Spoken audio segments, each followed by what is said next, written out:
Pag may naninira sa'yo, pag may taong galit sa'yo, pag may taong inggit sa'yo, ibig sabihin yan mas magaling ka, mas marunong ka, mas mabait ka. Pabayaan mo silang mainggit at magalit hanggat wala kang ginagawang masama, patuloy lang sa buhay, patuloy sa paggawa ng mabuti. Dahil habang umangat ka, mas lalo silang bumababa. Balang araw, malayong-malayo ka na habang sila, inggit pa rin, galit pa rin. Hanggat patuloy nila kinukumpara sarili nila, hindi sila unlad.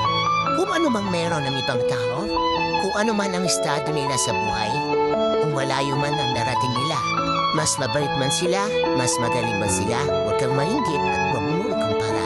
Gawin mong inspirasyon para ikaw din magkaroon. Dahil walang tao na magkapareho.